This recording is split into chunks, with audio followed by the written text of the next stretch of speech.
तो आज हम पढ़ेंगे acid basis and salts class 10 से। चलिए हम पढ़ते हैं इसको। मैंने पहले एक वीडियो डाली थी केमिकल रिएक्शन एंड इक्वेशंस की, जिसमें शोभित भैया के नोट्स हैं। तो इस बार ये जो है शोभित भैया के नोट्स नहीं है। तो चलिए हम पढ़ते हैं इसको। देखिए एसिड्स क्या होते हैं। एसिड्स क्या होते हैं, पहले मैं आपको बता देता हूँ कि आप सिक्स से पढ़ रहे हो, सिक्स या फिर सेवन्थ से पढ़ रहे हो आप, कि एसिड्स खट्टे होते हैं। यानी acids are those chemical substance which have a short taste and turn blue litmus solution red, यानी BTR। हम BTS बोलते हैं ना, पर मैं BTR बोलता हूँ। क्या बोलता हूँ? ब्लू टू रेड कर देते हैं एसिड्स, ठीक है। चलिए अब हम पढ़ते हैं कि जो टेंथ लेवल का है ये आपने सिक्स में भी पढ़ा है। सिक्स में क्या पढ़ा आपने, एक बार रिवाइज कर देता हूँ कि एसिड्स जो होते हैं वो श्योर होते हैं, यानी खट्टे होते हैं, एंड वो ब्लू लिटमस को रेड लिटमस में कन्वर्ट कर देते हैं, यानी हम उसको उस कलर में बदल देते हैं, ठीक है ना। अब और बेसिस क्या होता है कि रेड रेड जो सॉरी बेसिस क्या होता है, रेड को जो है वो ब्लू में कर देते हैं, यानी रेड लिटमस पेपर को ब्लू लिटमस पेपर में टर्न कर देते हैं। तो ये बेसिस की है। मैं आपको एक कॉमन जो है वो मैं आपको बता देता हूँ कौन कौन सा आपको याद करने हैं। एक तो कर लीजिए आप HCl, इनको याद ही कर लीजिए। HCl कैसे बनता है ये, H प्लस से एंड Cl माइनस से, ठीक है ना। ये शायद केमिकल बॉन्ड नहीं होता, ये शायद माइनस होता है ना। केमिकल क्या, आयनिक कंपाउंड नहीं होता ये शायद। ये H प्लस Cl मैं देख लेता हूँ। आयनिक कंपाउंड शायद ये नहीं होता, क्योंकि ये ना metals plus non metals ionic compound बनाते हैं। आपने पढ़ा हो तो अगला चैप्टर, इसलिए। चलिए अब हम देखते हैं अरिहेनियस कॉन्सेप्ट है ना, एक लॉस्टेड ऐसे कोई साइंटिस्ट है, उनका भी एक थ्योरी है, एंड अरिहेनियस की भी एक थ्योरी है। तो शायद वो अगले यानी 11th में लॉस्टेड की थ्योरी, और अभी जो है अरिहेनियस की थ्योरी है, तो उसको पढ़ लेते हैं हम। जो भी सब्सटेंस, ठीक है ना, जो भी सब्सटेंस पानी में जाने के बाद में H+ आयन रिलीज करते हैं उसको बोलते हैं एसिड्स। एंड जो सब्सटेंस OH- रिलीज करते हैं पानी में जाने पर उसको बोलते हैं हम बेस, ठीक है। कुछ एम्फोटोनिक भी होते हैं जो एसिडिक एंड बेसिक दोनों शो करते हैं। अच्छा वो अगली चैप्टर में है शायद वो। अभी के लिए इतना है, बस बहुत है। चलिए आगे चलते हैं हम। जैसे एग्जांपल के तौर पे हमारी लिखा भी है H2SO4, ये H+ एंड SO4-, ठीक है, 2-, ठीक है, यानी दो इलेक्ट्रॉन्स और जुड़ गए इसमें, ठीक।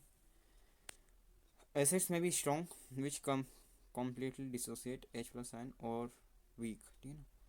देखिए क्या होता है कि जो सब्सटेंस पानी में जाने पर कम्प्लीटली आयनाइजेशन हो जाता है ना, वो होते हैं स्ट्रॉन्ग एसिड। एंड जिनका पार्शियल आयनाइजेशन होता है वो होते हैं वीक एसिड्स, ठीक है ना। ऐसा ही कुछ बेस में भी होता है। अभी हम पढ़ेंगे बेस में भी, बट अभी हम एसिड्स पढ़ रहे हैं तो एसिड्स में हम ध्यान रखते हैं ये चीज़ को। लेकिन मैं आपको बता रहा था ना कि HCl होता है एक, एंड HNO3 होता है एक, ये नाइट्रिक एसिड होता है। ये अगले चैप्टर में है, मैंगनीज के साथ रिएक्ट करता है, और शायद मैग्नीशियम के साथ, अभी मेरे को पक्का पता नहीं है, पढ़ेंगे अगली यानी अगले चैप्टर में। ये शॉर्ट्स नोट है तो इसको आप लिख भी दीजिएगा। HNO3 एंड एक है H2SO4, जिसका एग्जाम्पल आपको दे रखा है यहाँ पर, H2SO4, ठीक है। ये है, ये दोनों है, ये मतलब ये तीनों आप याद ही रख लो इनको कैसे करके, पर ये याद रखना। Chemical properties of acids, acids की केमिकल प्रॉपर्टीज क्या होती है। रिएक्शन विथ मेटल्स डायल्यूट, ठीक है, पहले यहाँ पर शायद डायल्यूटिंग का आपको नहीं दे रखा है, वो डायल्यूट का नाम मैं आपको बता देता हूँ। एसिड्स को कैसे डायल्यूट करते हैं, जल्दी ख़त्म कर दिए इसको, है ना, एसिड्स वाले पार्ट को। चलिए कोई बात नहीं, मैं आपको समझा देता हूँ। मेरे को इससे याद आया कि डायल्यूट एसिड्स यहाँ पर लिखे हुआ है ना, डायल्यूट, इस डायल्यूट के मीनिंग हम समझते हैं। देखिए क्या होता है कि हम जब एसिड क्या होता है, कॉन्सेंट्रेटेड होते हैं, एक मिनरल एसिड। चलिए मैं आपको ये बात भी समझा देता हूँ, mineral acid and strong organic acid क्या होते हैं। मेरे सबसे आधे घंटे का सेशन रहेगा, तो इसको आप पूरा देखना, बेनिफिशियल रहेगा आपके लिए। चलिए हम पढ़ते हैं। एक होता है ऑर्गेनिक, एक होता है मिनरल एसिड। तो ऑर्गेनिक एसिड ज़्यादातर वीक एसिड होते हैं, and inorganic sorry mineral acid जो होता है वो हमेशा स्ट्रॉन्ग एसिड होता है, ठीक है। अगर मैं कुछ गलत बोल रहा हूँ इसी टाइम पे तो आप उस पर ध्यान मत दीजिएगा, क्योंकि अभी जब मैं बोला तो मेरे को लगा कुछ मैं गलत बोल रहा हूँ, पर कोई बात नहीं, कॉन्फिडेंस बिल्डअप होगा तो मुँह से सही वर्ड्स निकलेंगे, ठीक है। तो हाँ, हम कहाँ पढ़ते हैं, ठीक है, चलिए हम वहाँ पर पढ़ते हैं। जो स्ट्रॉन्ग एसिड होते हैं ना, जैसे HCl, ठीक है ना, HCl, मैं आपको बताता हूँ, HCl ये जो होता है ना, अरे कार्बोनिक एसिड, ये कुछ जो होते हैं, ये स्ट्रॉन्ग एसिड होते हैं। जैसे कि एसिटिक एसिड, एसिटिक जो एसिड होता है ना, जो कि विनेगर में पाया जाता है, वो एक वीक एसिड होता है, एंड जो HCl वो स्ट्रॉन्ग एसिड होता है। तो इस तरह से विभाजित किया है, या फिर हम बोले कि डिफ्रेंशिएट किया है। तो ये मैंने आपको समझा दिया। अब चलते हैं, और कुछ तो नहीं छूट रहा इसमें। अब हम डायरेक्ट चलते हैं केमिकल प्रॉपर्टीज़ ऑफ एसिड पर। डाइल्यूट, अच्छा डाइल्यूट इसका यार, मैं बार बार इस भूल जाता हूँ इसको। ये डाइल्यूट क्या होता है कि मान लीजिए कॉन्सेंट्रेटेड एसिड लिया है, ठीक है ना, अभी तो मैंने आपको समझा दिया कॉन्सेंट्रेटेड एसिड लिया है। तो उसमें क्या है कि उसको डाइल्यूट कैसे करें, यानी उसको कम प्रभावशाली कैसे करें। हिंदी में कुछ ज़्यादा ही बोलता हूँ, तो आप समझना उसको कि कम ताकतवर उसको कैसे करें, यानी कमज़ोर कैसे करें। तो डाइल्यूट करने का फंडा है, उसमें पानी डाल दो, ठीक है, पानी मिक्स कर दो, डाल दो नहीं, पानी डाल दो नहीं, क्योंकि आप अभी जो सुनोगे तो उससे बोलोगे आपने तो पहले कहा था कि पानी डाल दो, तो वो गलत मेरे को साबित करोगे। तो इसलिए मैं बता देता हूँ आपको कि आप क्या है कि एक एसिड का कंटेनर लेना, या फिर बोले बीकर में थोड़ा सा एसिड लेना, एंड एक बीकर में, मतलब थोड़ा से लेना उस बीकर में तो, एंड एक बीकर में थोड़ा पानी लेना, मतलब ज़्यादा पानी लेना, यानी हाफ बीकर तक आप पानी लेना। उसको फिर एसिड की एक एक बूंद को टपकाते ना ड्रॉपर से, एंड उसको कंटिन्यूसली स्टिर करना है, स्टिर यानी हिलाना है उसको। अब हिलाओगे तो फिर वो डाइल्यूट होता जाएगा ऐसे। और अगर आप रॉन्ग मेथड से करते हो कि मान लीजिए आपने थोड़ा सा पानी लिया, उसमें आपने एसिड डाल दिया तो एकदम से, तो वो सही नहीं है, वो स्प्लैश आउट हो जाएगा, एंड कहीं भी लगेगा तो वो जलन करेगा और फिर सही नहीं रहेगा, ठीक है ना, वो हार्म पहुँचाएगा। तो अब मैंने आपको समझा दिया डाइल्यूट एसिड क्या होता है। चलिए पढ़ते हैं। Dilute acid HCl H2SO4 react with certain active metals like Zn and Fe etc to evaluate H2 gas, okay. अब आपको पता है कि H, यानी जितने भी ऐसे उसमें H आ रहा है, तो सीधी सी बात है H2 तो निकलेगी गैस, ठीक है ना। तो आपको मैं सिंपल से वर्ड से बताऊँ ना, तो एसिड प्लस मेटल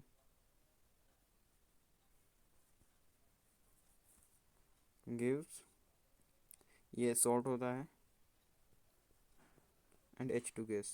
ये H2 गैस को बताऊँ कैसे पता चलता है, वो मैंने आपको पिछले में समझाया था, तो आप कमेंट करके बताना, ठीक है ना।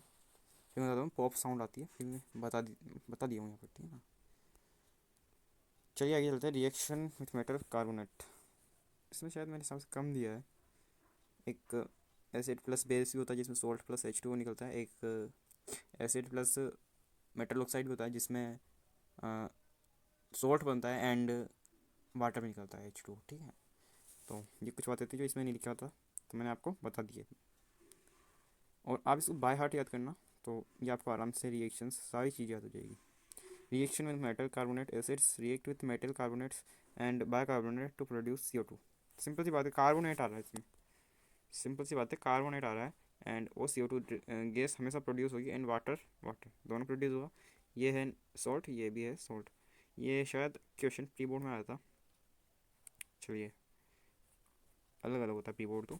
CaCO3 plus HCl gives CaCl2 plus CO2 and plus water, ठीक है। तो ये चीज़ें जो है हमको मिलती है। ये जो दोनों रिएक्शन है ना, वो इंपॉर्टेंट है, इसको याद कर लेना, ठीक है ना, इनको याद कर लेना और उसके बाद में देखना। तो मैंने आपको बता दिया कि सिंपल सी बात है, कार्बन है तो कार्बन डाइऑक्साइड गैस निकलेगी, एंड इसको पता कैसे करते हैं, लाइम वाटर से, ठीक है ना। बेसिस, अब बेसिस पढ़ते हैं। चैप्टर बड़ा है पर आसान है, ठीक है। Basis substance that furnaces hydroxide, अच्छा ठीक है, मैंने आपको बता दिया था, एक और सॉल्यूशन में यानी पानी में जाती है, अगर वो OH माइनस आयन रिलीज करता है, देन सिंपली वो बेस है। Strong base bases which completely ionize to furnish OH minus ion और strong base example NaOH KOH, ठीक है। और चलिए हम इसको मैं बता देता हूँ, जिसमें कंप्लीट आयोनाइजेशन हो जाता है, आयोनाइजेशन, ठीक है ना, मैं जल्दी बोल रहा हूँ, आयोनाइजेशन हो जाता है, उसको हम बोल देते हैं स्ट्रॉन्ग बेस, ठीक है।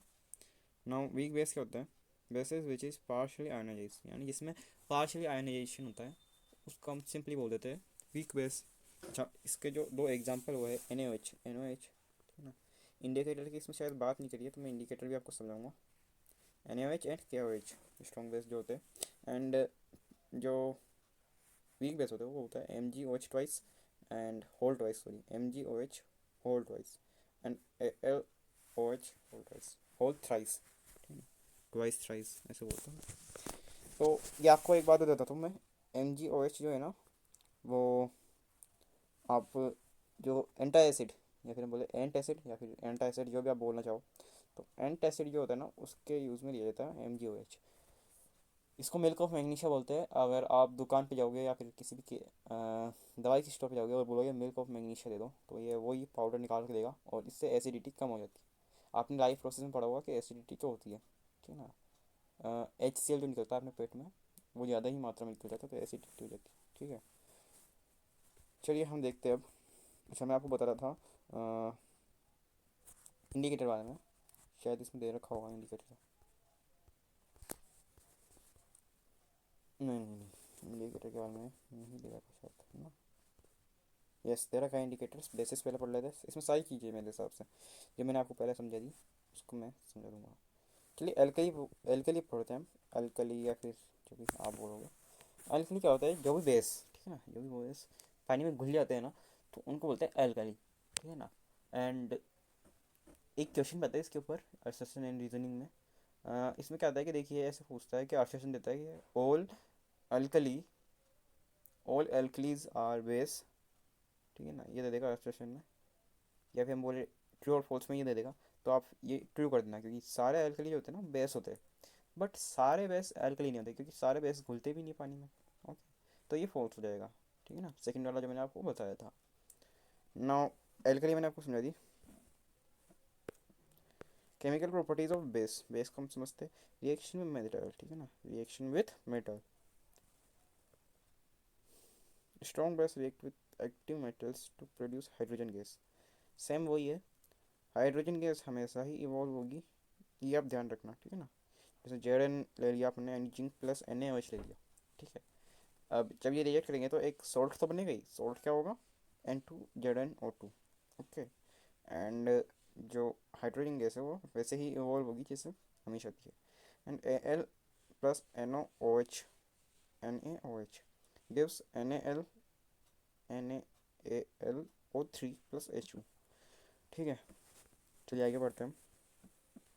Reaction with non metallic oxides, bases react with non metallic oxides to produce salt and water. This reaction proves that non-metallic oxides are acidic in nature. Non-metallic oxide जो होते हैं ना वो एसिडिक होते हैं nature में, ओके। ये आपको बताऊँ किससे पता चलेगा, क्योंकि आप मान लीजिए नॉन मेटेलिक ऑक्साइड लीजिए, ठीक है ना। क्या होता है, क्या ले सकते हैं हम, सल्फर को जलाकर ले सकते हो, सल्फर को जलाएंगे तो वो ऑक्साइड बन जाएगा, ठीक है ना उसका। तो वो ज़्यादातर एसिडिक होते हैं नेचर में, ठीक है ना। एंड आपको पता ही है एम जी ओ एच, ठीक है ना, M G O H twice, M G क्या है, मेटल है। एंड जब उसको जलाते हैं तो क्या बोलते हैं, एम जी ओ, ठीक है ना। जब उसको पानी में मिला देते हैं तब क्या बोलता है, M G O H twice. तो वो क्या है, बेस है, ठीक है। Reaction between acid and base, simple सा है, एसिड एंड बेसिस जब रिएक्ट करते हैं तो वाटर एंड सॉल्ट बनाते हैं। जैसे कि मान लीजिए acids and bases react to which, क्या होगी, acids and bases react with each other to form salt and water and its reaction is known as neutralization reaction. Neutralisation reaction इसको बोलते हैं। क्या है कि ये एच सी एल भी जो है ना वो स्ट्रॉन्ग बेस, स्ट्रॉन्ग एसिड है, एंड एन एच है स्ट्रॉन्ग बेस है, ठीक है। दोनों जब स्ट्रॉन्ग स्ट्रॉन्ग भिड़ेंगे तो क्या होगा, न्यूट्रलाइजेशन रिएक्शन होगी। एंड उससे क्या फॉर्म होगा, एन ए सी एल यानी सॉल्ट प्लस एच टू, यानी पानी तो हमेशा फॉर्म होगा ही। नाउ इसमें क्या होता है कि एक वीक, मान लीजिए वीक बेस हो गया, ठीक है ना, प्लस स्ट्रॉन्ग एसिड, तो क्या बनेगा, एसिडिक सॉल्ट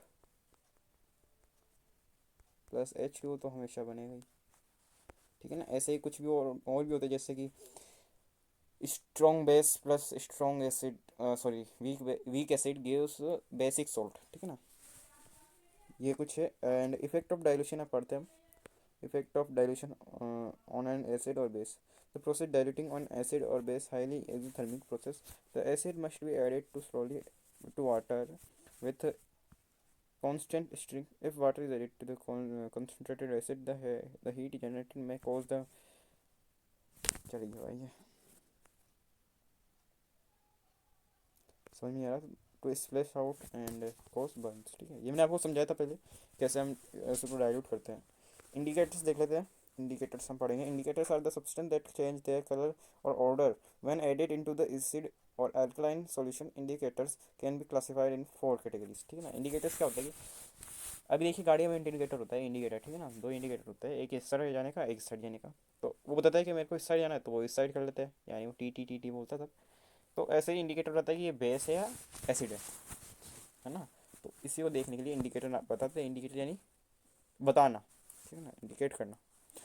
नेचुरल इंडिकेटर कौन कौन से हैं? एक तो पता है लिटमस पेपर है, जिसकी उत्पत्ति होती है लिचन प्लांट से, और ये पर्पल डाई होता है, ठीक है ना, और इसका सॉल्यूशन भी होता है पर्पल कलर का। और इसके बारे में क्या बताना था, हाँ देखिए इसके बारे में एक और चीज़ बता देता हूँ। ये रेड टू ब्लू करता है कब? जब बेस हो। एंड ब्लू टू रेड करता है, टू है ये, टी है ना, टी। ब्लू टू रेड करता है तब उसके बाद एसिड हो, ठीक है ना। अपने साबुन में भी एसिड ही होता है, ठीक है ना, एसिड होता है साबुन में, आपको बताऊंगा मैं। नेचुरल इंडिकेटर में एक और आता है, हल्दी भी आती है, हल्दी यानी टर्मरिक, ठीक है ना। टर्मरिक मैं बता देता हूँ आपको। टर्मरिक आपको पता है जब हम अपन जब खाना खाते हैं तो उसमें हल्दी होती है, ठीक है ना, सब्जी में हल्दी होती है। अब मान लीजिए सब्जी अपने ऐसे किसी कपड़े पे बने गिरे जो वाइट हो, एंड देन हम जब उसको साबुन से घिसे ना, मतलब उसको जब धोए, तो थोड़ा सा रेडिश ब्राउन हो जाता है। तो हल्दी भी एक नेचुरल इंडिकेटर है उसकी, ठीक है ना। अच्छा परफेक्ट एग्जाम्पल दे करके फिर समझाया आपको, ठीक है ना, परफेक्ट एग्जाम्पल था इसका। नाउ चलते हैं हम आगे सिंथेटिक इंडिकेटर्स पे। Synthetic indicators, the indicators which are synthesized in laboratory or industry are known as synthetic indicators, okay। जो भी सिंथेटिक इंडिकेटर्स होता है वो लेबोरेटरी में बनते हैं, जैसे कि फिनोक्सिलिन है, ठीक है ना। फिनोक्सिलिन फिनोक्सिलिन क्या होता है कि बेस में जाने के बाद पिंक कलर का हो जाता है, ठीक है ना, पिंक पर्पल ऐसा कुछ बोल सकते हैं, ठीक है ना। चलिए इंडिकेटर अब हम देख लेते हैं पीएच रेंज। चलिए हम इसको पढ़ लेते हैं। यहाँ पर एक अच्छी सी टेबल दे रखी है जो कि आपकी बहुत काम आएगी। मैं या तो इस पीडीएफ का दे दूंगा आपको डिस्क्रिप्शन में लिंक, ठीक है ना, ड्राइव करके। तो या तो आप उससे कर लीजिएगा या फिर इसका स्क्रीनशॉट खींच लो अभी, ठीक है। इंडिकेटर्स होते हैं देखिए, पहला होता है लिटमस। लिटमस की पीएच रेंज कोई होती नहीं है। कलर इन एसिड, एसिड में कलर क्या होता है? रेड होता है, एंड बेस में ब्लू होता है। देखिए बेस को बेस से याद कर लेते हैं, बेस को ब्लू को बेस से याद कर लेते हैं। बेस में क्या होता है? ब्लू होता है। एक बार इसको ब्लू करके दिखा देता हूँ आपको, देन आपको अच्छी तरह से याद होगा, ठीक है ना। ब्लू होता है किसमें? बेस में, ठीक है ना। बेस में क्या होता है? ब्लू होता है। एंड रेड होता है किसमें? एसिड में। रेड एसिड में, इसको आप ऐसे याद रख सकते हैं कि है ना, एसिड ज़्यादा खतरनाक होता है तो वो मतलब रेड का डेंजर साइन था ना, तो रेड इसलिए रेड है, आप याद रख सकते हैं। टर्मरिक येलो होती है एसिड में, एसिड में तो येलो होती है, एंड बेस में क्या होती है? रेड होती है, ठीक है ना। मैंने अभी आपको एग्जाम्पल दिया था, क्योंकि साबुन में भी यानी सोप में भी बेस होता है, ठीक है। रेड के विच रेड होती है एसिड में, एंड ग्रीन होती है बेस में। फिनोक्सिन कलरलेस होती है एसिड में, और पिंक होती है या फिर पर्पल होती है बेसिक सॉल्यूशन में। मिथाइल ऑरेंज तो रेड होती है एसिड में, एंड येलो होती है बेसिक में। नाउ बेसिक क्या? बेसिक सॉल्यूशन, ठीक है ना, एसिड बेसिक, ठीक है ना। ऑल फैक्ट्री इंडिकेटर्स क्या होते हैं? जो कि सूंघने से पता चलता है, यानी जिनकी सुगंध है। यानी ये देखिए कि है ना, कोई अंधा बच्चा है, ये क्वेश्चन भी आता है, क्वेश्चन बहुत बार देखा है ऐसा। कोई विजुअली इम्पेयर्ड स्टूडेंट है, यानी हम उसको अंधा तो कैसे बोले, कोई ब्लाइंड है स्टूडेंट, तो वो कैसे पता चलेगा, उसको कैसे पता चलेगा कि ये जो है एसिड है या बेस है? तो इसके लिए हमारे पास जो बेस जो इंडिकेटर होते हैं बोलते हैं, एक होता है वनीला एसेंस होता है, एंड एक ओनियन होता है, एक क्लव होता है, ठीक है ना। अगर क्लव दे नहीं रखा तो क्लव भी आप एज रख सकते हो, ठीक है ना। यूनिवर्सल इंडिकेटर्स क्या होता है? टू जज हाउ स्ट्रॉन्ग ग्रीन एसिड और base is universal indicator is used which is mixture of several indicators. It shows different colors at different concentration of hydrogen ion in solution. Okay, अब देखिए अब आता है हमारे पास पीएच का काम आता है अब, ठीक है ना। यूनिवर्सल इंडिकेटर्स क्या होता है? देखिए कि अभी हम इससे लिटमस से ये तो पता कर सकते हैं कि ये एसिड है या बेस है, पर हम उससे ये पता नहीं कर सकते कि ये कितना एसिडिक है, कितना पावरफुल है, एंड ये कितना स्लो है यानी कितना कमज़ोर है, तो ये हम पता नहीं कर सकते अभी। तो इसके लिए आता है यूनिवर्सल इंडिकेटर, और ये पीएच पर जो भी है ये इसी में आता है universal indicator. Strength of an acid and base larger the number of H plus ion यानी hydronium ion produce by an acid stronger is the acid, यानी जिसमें जितनी H प्लस आयन की कंसनट्रेशन ज़्यादा होगी वो उतना ही पावरफुल होगा। एंड सिमिलरली अगर किसी बेस में OH माइनस आयन की जो कंसनट्रेशन वो ज़्यादा हुई तो स्ट्रॉन्ग बेस होगा, सिंपल सी बात है। पीएच स्केल आता है अब हमारे पास, ये सही लिखा है इन्होंने जितने में ये लिखा है तो ये सही लिखा है, H plus ion inversely proportional 1/pH value. Okay, it it is the scale used for measuring hydrogen ion concentration. It has value ranging from 0 very acidic to 14 very alkaline. ये जो पीएच पेपर है वो hydronium ion पे काम करता है। मान लीजिए किसी सब्सटेंस की जो वैल्यू है वो 0 है, देन वो एसिडिक है, हाईली एसिडिक है। एंड मान लीजिए किसी सब्सटेंस की जो वैल्यू है वो 14 है तो वेरी बेसिक है, ठीक है ना, अल्कलाइन है, वेरी बेसिक है। H प्लस आयंस क्या है, इन्वर्सली प्रोपोर्शन होते हैं। जैसे कि मान लीजिए H प्लस आयन बढ़ा तो पीएच वैल्यू कम होगी, ठीक है ना। जैसे HCl में ज़्यादा H प्लस आयंस होते हैं बट उसकी पीएच वैल्यू क्या थी, 0 से आसपास होती है, ठीक है ना। If pH is greater than 7 solution is basic. Okay, simple सी बात है। If pH is equal to 7 then solution is neutral. If pH is more than 7, sorry, pH is less than 7, then solution is acidic. Now, importance of pH in everyday life. Plant and chemicals are, sorry, animals say. Plants and animals are pH sensitive. Okay, plants and animals क्या होते हैं, pH sensitive होते हैं. Our body works normally within a pH range of 7.0 to 7.8. यानी basic में चल जाएगी पर एसिडिक में नहीं चलेगी, यानी अपनी जो बॉडी है वो 7 से 7.8 के बीच में काम करती है। When pH of rain water goes below 5.6 it is called acid rain. Acid rain होती है, ठीक है ना, कई बार आपने सुनी भी होगी। अगर वो 5.6 से नीचे चल जाती है पीएच वैल्यू देन हम उसको कहते हैं acid rain. It lowers the pH of the river with water and make several of aquatic life difficult. यानी ये जो है एसिड रेन क्या करती है, रिवर को एकदम एसिडिक कर देती है। एंड जो एक्वाटिक लाइफ है यानी जो जल जल प्रक्रम क्या बोल सकते हैं उसको, जो भी है, मतलब एक्वेटिक लाइफ जो होती है यानी जो उस जल के अंदर जो जीव जंतु रहती है वो खराब हो जाते हैं, ठीक है ना। PH of soil, nature of soil is known by the testing its pH and then a particular crops grown in it. ठीक है, चलिए ये पीएच ऑफ सोइल कितने था महत्वपूर्ण नहीं है।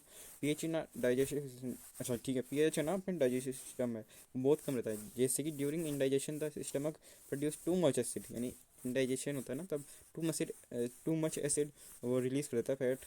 एचसीएल आप जानते ही हो, सब लाइफ प्रोसेस बढ़ गए होंगे मेरे हिसाब से। It causes pain and irritation to correct the disturb pH range antacid are used as medicine. वही एमजीओ ट्वाइस रहता है, ठीक है ना, बेस होता है वो। PH change cause tooth decay. ओ, इसका मैं आपको अपने मतलब अपने हिसाब से बताऊँगा।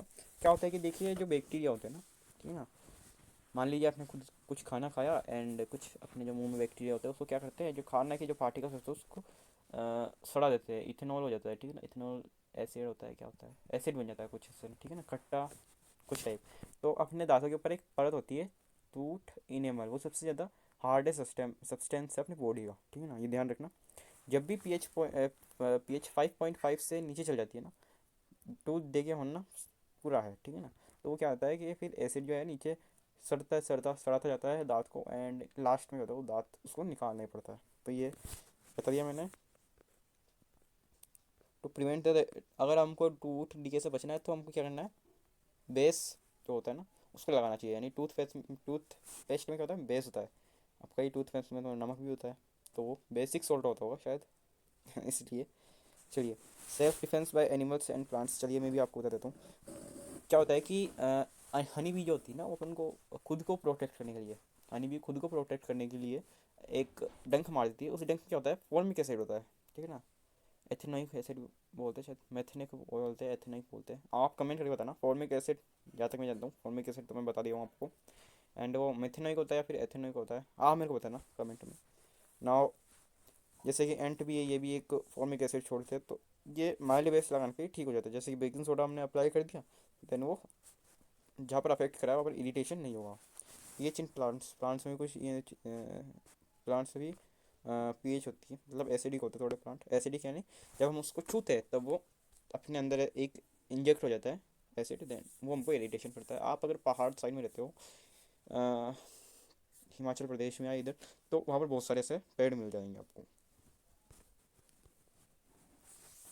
सोल्स पढ़ते हैं हम। सोल्स क्या है देखिए, तो यहाँ पर देखिए सोल्स को हम देखते हैं। यहाँ पर जब टॉपिक आ रहा है वो आ रहा है salts. They are produced by the neutralisation reaction between acid and base. Acid and base का बीच में जो न्यूट्रलाइजेशन रिएक्शन होती है, तो उससे फॉर्म होता है सॉल्ट एंड वाटर। जैसे कि मान लीजिए एक वीक बेस लिया एंड वीक एसिड लिया, देन सॉल्ट जो होगा वो न्यूट्रल होगा। बट हमने weak acid plus strong base लिया तो वो बेसिक सॉल्ट बना देगा। एंड ऐसे ही हमने स्ट्रॉन्ग एसिड ले लिया है, वीक बेस ले लिया तो वो ऐसे ही सॉल्ट बना देगा। एंड अगर हमने स्ट्रॉन्ग एसिड लिया एंड स्ट्रॉन्ग बेस लिया, देन वो न्यूट्रल सॉल्ट बना देगा। एंड वाटर तो हर जगह बनेगा ही। पीएच उसकी 7 होगी, ठीक है ना। कॉमन सॉल्ट जो होगा हमारे पास जो खाने का होता है वो होता है सोडियम क्लोराइड यानी NaCl। Common salt is formed by the combination of hydrochloric acid and sodium hydroxide solution. It is the salt that we use in food. तो ये जो है, ये जो फॉर्म होता है ना, hydrochloric acid and sodium hydroxide solution से फॉर्म होता है। न्यूट्रलाइजेशन रिएक्शन होती है इन दोनों के बीच में, उससे फॉर्म होता है NaCl। कॉस्टिक सोडा हम देखते हैं अब। सोडियम हाइड्रोक्साइड बोलते हैं उसको, एंड उसका जो फॉर्मूला है वो है NaOH। ये इसको हम क्लोर एल्कली प्रोसेस से भी डाल, अच्छा ठीक है आगे लिखे हुआ है, मैं पहले बता देता हूँ आपको, ठीक है। When electricity is passed through an aqua solution of sodium chloride यानी ब्राइन बोलते हैं। मान लीजिए आपने नमक लिया, उस नमक को डाल दिया अपने पानी में। मान लीजिए आप शिकंजी बना रहे हो और उसको डाल दिया नमक को पानी में, देन आप उसको घोलोगे तो वो ब्राइन बन जाएगा, ठीक है। वाइन नहीं बोल रहा हूँ मैं, ब्राइन बोल रहा हूँ, ठीक है। BRINE। Then it decomposes its form sodium hydroxide, ठीक है ना। तो वो डिकम्पोज होगा एंड जो बनेगा वो बनेगा सोडियम हाइड्रोक्साइड यानी NaOH। This process is called chlor alkali process. इस जो प्रोसेस बोलते हैं वो तो हम बोलते हैं क्लोर एल्कली प्रोसेस, ठीक है ना। एक में बनेगा हाइड्रोजन गैस, एक में क्लोरीन गैस, एक जो बनेगा वो बनेगा NaOH। इसको हम रख लेंगे, तो ये जरूरी काम का है, इस सारी चीज़ बनेगी। देख लीजिए इसमें दिया हुआ भी है H2O plus NaCl when decomposes when passes through when electricity passes through the brine solution, it decomposes NaOH and Cl gas and H2 gas. Okay, now आगे हम पढ़ते हैं bleaching powder. Calcium oxychloride CaOCl2, ठीक है, CaOCl2। तो ये होता है calcium oxychloride. It is produced by the action of chlorine on dry slug lime, ठीक है ना। ड्राई स्लग लाइम यानी CaO हम बोलते हैं ना, CaO कली को बोलते हैं, ठीक है ना। उसमें अगर पानी डाल दोगे ना तो वो कली बन जाएगी, जिसको हम वाइट वॉशिंग के काम में लेते हैं। जब क्लोरीन को एक्शन कराते, मतलब क्लोरीन को जब एक्शन कराते हैं यानी CaOH ट्वाइस से, तब बनता है calcium oxychloride and H2O। It is use to disinfect water oxidising agent in many chemical industries, ठीक है ना। डिसइंफेक्ट करते हैं, ब्लीचिंग पाउडर बोलते हैं हम। दरअसल क्या है कि मान लीजिए किसी भी कलर के कपड़े को फेड करना है यानी वाइट करना है ना, तो ब्लीचिंग पाउडर काम में आता है। आपने यूट्यूब पे बहुत सारे वीडियोस भी देखे होंगे। चलिए आगे चलते हैं। Baking soda, sodium hydrogen carbonate बोलते हैं उसको, या फिर सोडियम बाइकार्बोनेट भी बोलते हैं। NaHCO3। NaHCO3 क्या होता है देखिए, चलिए हम पढ़ते हैं। Soda is commonly use in kitchen for making tasty crispy pakoras is baking soda, ठीक है। बेकिंग सोडा क्या होता है, आप यूज़ करते हो इसमें, ठीक है ना। क्रिस्पी पकौड़ाज बनाने में, इडली बनाते हैं उसमें भी यूज़ होता है NH। एंड बेकिंग सोडा होता है, बेकिंग पाउडर होता है, दोनों में से एक जो यूज़ होता है केक बनाने के यूज़ होता है, ठीक है ना। कंफर्म कर लेना इसको, शायद बेकिंग पाउडर यूज़ होता है, ठीक है ना। एंड इसका जो फॉर्मूला होता है वो है NaHCO3। आप इन तीनों को यार रट लो, चाहे तो घोल के पी लो, मैं आपको वापस एक बार रिवाइज कर देता हूँ। Bleaching powder, calcium oxychloride, CaOCl2। Okay, then हम पढ़ रहे हैं बेकिंग सोडा। बेकिंग सोडा को बोलते हैं NaHCO3, यानी सोडियम बाइकार्बोनेट या फिर सोडियम हाइड्रोजन कार्बोनेट। ठीक है, ये ध्यान रखना आप। चलिए आगे पढ़ते हैं। आपको एक चीज़ बताऊँ क्या, बेकिंग पाउडर जो होता है ना वो भी शायद बेकिंग सोडा जैसे ही होता है। इसमें क्या है कि CO2 निकलती है, जैसे CO2 निकलती है तो बाहर निकलेगी तो पफी बन जाएगा। ठीक है ना, केक जो है वो पफी बन जाता है, यानी स्पॉन्ज हो जाता है केक। ठीक है ना। It is a major constituent of baking powder. It is produced by using sodium chloride as one of the raw material. Okay, manufacture of baking soda. Baking soda का मैन्युफैक्चर कैसे होता है, आप NaCl ले लो, यानी नमक ले लो, and ammonium NaH3 plus CO2 चाहिए एंड H2। ठीक है ना, तो ये बन जाएगा बेकिंग सोडा एंड NaH4Cl। ठीक है ना, ये भी इसके साथ बनेगा। वॉशिंग सोडा क्या होता है, वो इन तीनों चारों को आप याद कर लो, रट लो, घोल लो, पी लो, वापस आ गया ये। ठीक है ना, मैं आपको कितनी बार बताऊंगा उतनी बार कम ही है, याद कर लो इसको। ठीक है ना, ये आएगा इसमें से एक क्वेश्चन। वॉशिंग सोडा क्या होता है, सोडियम कार्बोनेट डेकाहाइड्रेट। ठीक है ना, इसमें डेकाहाइड्रेट क्या बोलता है, वाटर ऑफ क्रिस्टलाइजेशन होता है इसमें, डो 10H2। और ये वाटर ऑफ क्रिस्टलाइजेशन क्या होता है ये मैं आपको बताऊंगा। अभी तो इसको मैं पढ़ा देता हूँ, फिर लास्ट में जैसे POP है इसके बाद में वाटर ऑफ क्रिस्टलाइजेशन अलग से 2 मिनट में आपको समझा दूंगा। ठीक है ना, तो देखता हूँ कितने की हो गई वीडियो, बहुत लंबी हो जाएगी शायद वीडियो, 40 मिनट की हो जाएगी। ठीक है, चलिए हम फिर भी पढ़ लेते हैं। वॉशिंग सोडा जो होता है ना वो तो सोडियम कार्बोनेट होता है and decahydrate. It can be obtained by heating baking soda. Baking soda को जैसे ही हम हीट करेंगे ना तो उसमें क्या है, क्रिस्टलाइजेशन रिक्रिस्टलाइजेशन होगा of anhydrase sodium carbonate gives washing soda. ठीक है ना, वही वॉशिंग सोडा, उसके साथ 10 मॉलिक्यूल ऑफ H2 जुड़ जाएंगे। It is also basic salt, ये भी एक बेसिक सोल्ट होता है। दोनों में फ़र्क क्या है, बस दो 10H2 लग गया इसमें। ठीक है, तो आपको वापस रिवाइज कर देता हूँ। पहले क्या था हमारे पास, कैल्शियम, पहले पहले था कैल्शियम ऑक्सीक्लोराइड जिसको हम बोलते हैं ब्लीचिंग पाउडर, एंड उसका फॉर्मूला था CaOCl2। देन हमारे पास आया वो बेकिंग सोडा। बेकिंग सोडा का जो फॉर्मूला था वो था NaHCO3, एंड उसको बोलते हैं सोडियम बाइकार्बोनेट या फिर सोडियम हाइड्रोजन कार्बोनेट। देन हमारे पास आया क्या, वॉशिंग सोडा। वॉशिंग सोडा में क्या है, बस उसके आगे 10 लगा दिया। ठीक है ना, डेकाहाइड्रेट, यानी उसका जो केमिकल नाम है वो है सोडियम बाइकार्बोनेट या फिर hydrogen carbonate, sorry, hydrogen carbonate dot decahydrate. Sorry मैं क्या बोल रहा हूँ, सोडियम कार्बोनेट डेकाहाइड्रेट इसको बोलते हैं हम। इसके नाम से, यानी जो फॉर्मूला है वो है NaHCO3.10H2। ठीक है ना, नाउ इसकी जो सरल थी इसकी तो, ठीक है ना, यहाँ पर H लिखा हुआ है, समझ नहीं आया। चलो कोई बात नहीं, आगे हम चलते। It is use to remove the permanent hardness of water. Water यानी हार्डनेस ये नहीं होता, आइस नहीं होता इसका मतलब। हार्डनेस यानी गंदा जो पानी होता है उसको साफ करने के काम में आता है। Used as a cleaning agent, manufacture of paper soap etcetera. ठीक है ना, POP सब जानते हो, प्लास्टर ऑफ पेरिस। ठीक है ना, कैल्शियम सल्फेट हेमीहाइड्रेट इसको बोलते हैं, कैल्शियम सल्फेट हेमीहाइड्रेट। इसका जो फॉर्मूला होता है CaSO4 डॉट हाफ H2। ठीक है ना, CaSO4 डॉट हाफ H2 इसको हम बोलते हैं। It is obtain by heating gypsum. Gypsum को जैसे हम हीट करते हैं ना, जिप्सम का फॉर्मूला क्या होता है, CaSO4 डॉट 2H2O। तो हाफ एंड टू में कंफ्यूज मत होना, प्लास्टर ऑफ POP अलग है एंड जिप्सम अलग है, मतलब है, मतलब बनता उसी से है, पर फॉर्मूला आप ध्यान रखना। एट 373 केल्विन पे जब हम हीट करते हैं जिप्सम को तब जाकर ये बनता है। At this temperature gypsum loses water molecules and form plaster of Paris. जैसे कि ये दे रखा है CaSO4.2H2, ये है प्लास्टर ऑफ पेरिस वो जिप्सम। देन अब हम इसको 373 केल्विन पे जब हम इसको हीट करेंगे देन हमारे पास आ जाएगा CaSO4 डॉट हेमीहाइड्रेस डॉट, सॉरी बोलूँगा CaSO4 हेमीहाइड्रेस, हाइड्रेस बोलूँगा। ठीक है ना, प्लस 1 and 1/2 H2O, इसको हम POP बोलते हैं। It is use to repair fracture bone. ठीक है ना, आपने देखा ही होगा कि जब भी हड्डियाँ टूट जाती है तो क्या करते हैं, उस पर प्लास्टर ऑफ पेरिस यानी POP लगा देते हैं, उसको गीला करते हैं एंड उसके ऊपर लेप लगा देते हैं ताकि वो सेट रहे। Use for making toys, toys बनाने के भी यूज़ होता है, और गणपति बाबा की जो मूर्तियाँ होती है उसमें भी यूज़ होता है। And smooth the surface, surface को स्मूथ करते तब भी हम POP का यूज़ करते हैं। अब हम वाटर ऑफ क्रिस्टलाइजेशन का पढ़ते हैं हम।